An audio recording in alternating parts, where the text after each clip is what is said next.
اللہ رب العزت نے جس طرح سے ذوی العقول کو ایک عقل دیا اور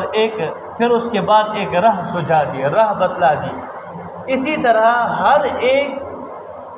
ذی روح چیز کو، یعنی جس چیز کے اندر روح ہو، جانور ہے، کوئی بھی چیز ہے، ہر ایک ذی روح چیز کو اللہ نے اس کی ساخت، اس کا جسم، اس کی شکل و صورت دینے کے بعد اللہ نے اس کو ایک راہ بتا دی، راہ سمجھا دی، جس پر وہ چل کر کے اپنی زندگی گزارتا ہے۔ فرمائے کہ مٹی، پانی، ہوا،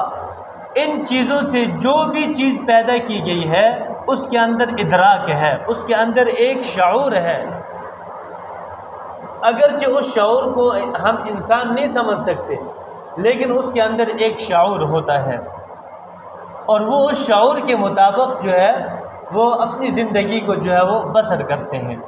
اب فرمایا کہ دیکھیں ایک مثال لے لیں، ایک چھوٹا بچہ ہے، یہ تو ذوی العقول میں سے ہے، بچہ ہے چھوٹا، اب جب وہ پیدا ہوتا ہے تو اس کو کوئی بھی بات سمجھائی نہیں جا سکتی، یعنی اس کو کوئی بھی بات سمجھا نہیں سکتا، کیوں؟ وہ چھوٹا بچہ ہے، سمجھنے کے قابل نہیں ہے، لیکن اس کے اندر ایک شعور ہے،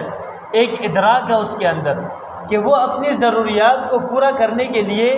وہ اپنے اس شعور کو استعمال کرتا ہے۔ اب بچے کو بھوک لگتی ہے، وہ ماں کی چھاتی کو دبا کر کے اس سے غذا حاصل کرتا ہے۔ یہ ماں کی چھاتی کو دبا کر کے غذا حاصل کرنا کس نے سکھلایا اس کو؟ یہ وہ ہدایت ہے جو اللہ رب العزت بغیر کسی واسطے کے سکھلاتے ہیں۔ اور اسی طرح اس کو سردی ہو جائے، گرمی ہو جائے، وہ کسی جگہ اس کو تکلیف ہو، درد ہو، اب وہ اپنی ان تمام ضروریات کو پورا کرتا ہے رو کر کے۔ اب یہ رونا اس کو کس نے سکھلایا؟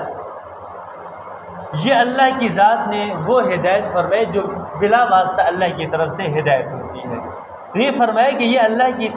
ذات نے ہر ایک چیز کو شکل و صورت دینے کے بعد پھر اس کو جو ہے ثم ہدی، فرمایا کہ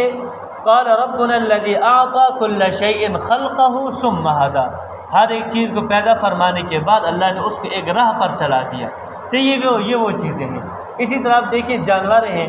جانور جب بچہ پیدا ہو جاتا ہے، اب وہ غذا کس طرح سے جو ہے وہ حاصل کرے، کہاں سے وہ دودھ پیے، کس طرح سے پیے، یہ اللہ کی ذات ہے کہ جو ان کو جو ہے وہ سکھاتی ہے۔ حالانکہ کبھی جو ہے وہ انسان نہیں سکھلاتا، جانور کو کیا سکھلائے گا، یا وہ جانور خود بھی اپنے بچے کو نہیں سکھلا سکتے، لیکن اللہ کی ذات ہے کہ وہ ہر ایک چیز کو جو ہے وہ اس کی شکل و صورت دینے کے بعد اس کی ایک رہنمائی فرما دیتے ہیں کہ جس پر وہ چل کر کے اپنی زندگی گزارتے ہیں۔ اب دیکھیں اسی طرح جانور ہیں، سردی گرمی کا جو ہے وہ ادراک ان کو بھی ہوتا ہے، اور اسی طرح بسا اوقات اگر دن کو جانور باہر چھوڑے جائیں تو وہ رات کو گھر میں بھی واپس آ جاتے ہیں۔ ان کو درندوں کا اور اسی طرح جو جنگلی جانور ہیں ان کا بھی ان کو خوف ہوتا ہے، وہ ڈرتے ہیں ان سے، وحشت کھاتے ہیں، اور جو جانوروں سے پیار کرے وہ جانور اس سے محبت بھی کرتے ہیں۔ اب یہ ان کے اندر ایک شعور ہے، یہ ادراک کی بات ہے کہ اللہ نے ان کے اندر ایک شعور رکھا ہے، ایک ادراک رکھا ہے۔ تو یہ وہ چیزیں ہیں کہ جو اللہ نے ہر ایک چیز کو پیدا فرمانے کے بعد اس کے اندر جو ہے وہ ڈال دی گئی ہے۔ لیکن ان تمام مخلوقات میں سب سے زیادہ عقل و فراست اللہ نے انسان اور جن کو عطا فرمائی۔ اسی وجہ سے اللہ کے جتنے بھی احکام حلال و حرام کے ہیں، اس کے مکلف صرف یہی دو مخلوقات ہیں، ایک انسان ہے اور ایک جن ہے۔ اس کے علاوہ اللہ نے کسی بھی مخلوق کو اتنا عقل اور اتنی فراست نہیں دی، اس لیے وہ اللہ کے احکام حلال و حرام کے بھی مکلف نہیں ہے۔ صرف انسان اور جنات اللہ نے ان کو عقل و شعور بھی دیا، اور اس لیے یہ اللہ کے احکامات کے مکلف بھی ہیں۔ اور اگر